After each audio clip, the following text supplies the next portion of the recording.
my name's Craig, welcome to Small Farmer Life. If you haven't been to this channel before, this channel is all about starting your own small farm, and I want to follow on from the last video where we talked about how you can find a piece of land without the dreaded clawback on, which will only end up you paying 50% if you ever get planning permission to live it in the future. But there's other things you need to look at to make sure that that piece of land you're looking to purchase, whether you're just looking to purchase land to build a house, this could be of interest to you. But if you're definitely looking to farm on that land, you need to know some things about the land.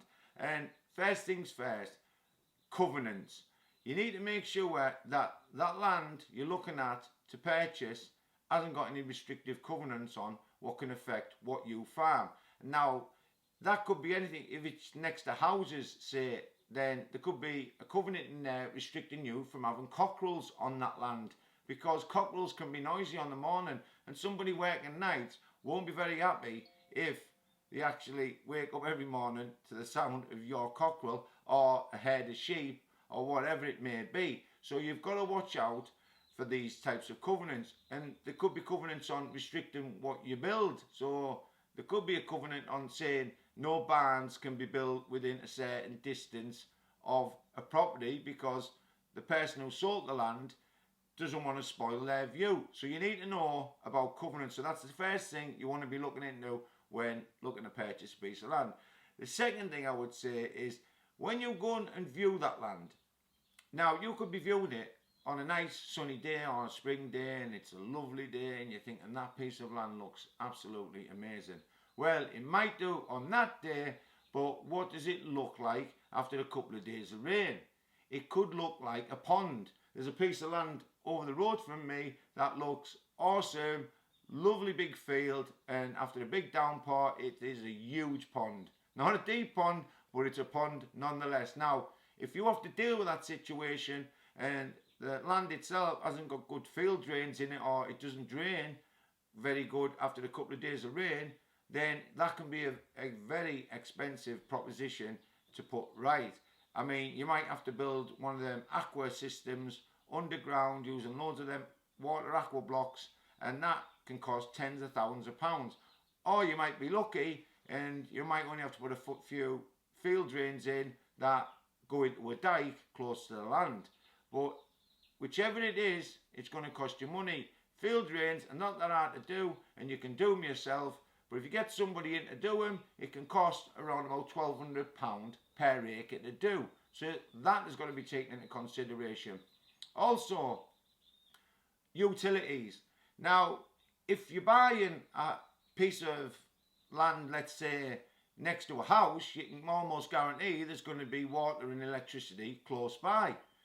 But if you're purchasing a piece of land on a country road up a track that might be 500 metres long and there's no house in sight, there might be no utilities in sight. And to get utilities to that site could cost tens and tens of thousands of pounds. Now, if you're going to live off grid, off solar and battery packs and let's say a wind turbine, that might be fine. You can have a backup generator. So if you're really wanting to get the cheapest utilities, you want to be looking for land that's got houses next to it. Like where I am, there's around 6 houses close to me, and what I did, I went through my next door neighbour's drive. Now, he let me do that for free, but I'm telling you now, most people will not let you dig up their drive and have it dug up for a couple of weeks while the electricity board comes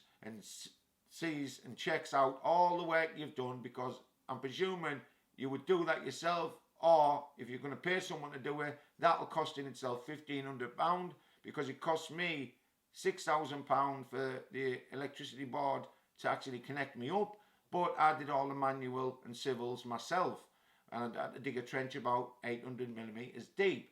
But that neighbour could have charged me £10,000 or whatever he wanted to cross his land to get a wayleaf to put electricity on my land. Now, the utilities companies will come out and give you the quote on what it's going to cost to put your water in and your electricity in, but they will not do a thing and I mean a thing, until they have a way leave signed off the people whose land you're going to cross, and then you pay them. So you've got to do them two things before you get anything in the way of utilities to your land. Now, if a neighbour doesn't want you next to their land, then they don't even have to give you it, and they can hold you up to ransom, more or less. And that can be hard, especially if you have to cross 2 or 3 people's land to get electricity and water to your land. That's why I'm saying the further out you are, the more it's going to cost, and it could run into, you could even pay £100,000 depending on how far you are out to get electricity up, especially if they're digging roads up and things like that, and you're not doing any of the work yourself. So what I would suggest is, if you're buying land of somebody who has a house next to that land, then when you come to draw up the contracts of the sale and the agreement of the land, try and get into that contract that you purchasing the land, they will allow you to cross their land to access the utilities. And if you can do that, you can save a lot of money. That's what I did with my neighbour. This is what we agreed. He could have access to my electricity, so he could cross my land to get the electricity, and he would pay my water to be piped in to my land. So we both benefited, and we both paid around about the same amount of money to have electricity and water on our site. You might want to do the same thing. Now, there's other things you want to look at when you're looking at land. If you're buying a 3, 4, 5 acre field, how good is that fencing on that field? Because if it needs replacing, all of it, it's going to cost you thousands of pounds, even if you just go down the stock roof fence, because you're going to have all the posts banged in, you're going to have people out there with strainers pulling the actual stock fencing, because it has to be put up correctly, or you'll just be putting it up all the time. And another thing what people don't think about is, if you want to build a barn on a piece of land, you certainly won't get new planning permission to build the barn right next to the road. You might get planning permission if there was an old barn already there and you want to put a new barn there, but normally they want it well away from the road. So you might have access to the field, but if you're going across 3 acres of fields, then you have to put in a farm track. And we're not just talking about putting some gravel on top of grass and soil, because yes, you might work for the summer, but in the winter time it'll just be a muddy quagmire and you'll just get stuck in it. So you need to do a bit of civils and get yourself a digger, or get somebody with a digger to dig out so much of the land, at least 300 mil I'd say down. And then how you can do it cheaply is by getting local builders to tip clean brickwork and concrete work firstly, so you've got a good sub base, and then you purchase in recycled 50 mil down, and that can go over the top. And then for the last finishing bit, you can buy planings, which is old tarmac roads which they've taken up, and it's just like planings, that's what they call it, and put that over the top, and then you can roll that in, and that'll be a quality road that'll last a long time. What you don't want to be doing is building a road every single year. We have a problem with our access track because there's about 8 people involved in it, and no one can decide what to do with it, and it's got more craters in it than the moon. So guys, you've got to think of all of these costs when you're going to be actually purchasing that land. Another thing to think about is, how close are you to the amenities? Because yes, it might be nice being right outside of a town, miles and miles away in the peace and quiet, but if you have to nip out to the supermarket and it takes you an hour and a half to get there, well, that's not so good, is it? Because that's a 3-hour round trip. Same if you want to go to a builder's merchants, it's a long way out. And like I say, the further you are away from civilization, let's say, the more it's going to cost for utilities. So you don't want to be too far out of a town or a community, a village, let's say.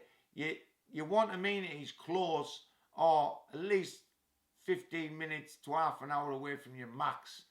That's what you need to be looking at, guys. So there's all sorts of other costs, because let's say you couldn't get water. To dig a well, it would cost you around about £15,000 to install all the pumping equipment, the filtration system, everything like that, and get the people to do it. And then you still have to pay like a service and upkeep maintenance fee of around about £50 to £500 a year, depending on how much water you use. If you're growing crops, it could be more. Your electricity, £6,000. If you're crossing people's land, whatever they're going to charge you, it could be £10,000. So just in them there's another £30,000 on top of your purchase price. If you're putting in a road that's crossing 3 acres, that's going to cost you about another £3,000, £4,000, maybe even £5,000. If you need to fence off the fields, or you're splitting the fields up in the paddocks, that could be around about another £6,000. I know that's what our fences cost. So there's lots of things, guys, that you need to consider when purchasing land. I bought a bare field, and if that's what you're looking to buy, there is a lot of costs involved in bringing that bare field up to the standards you need.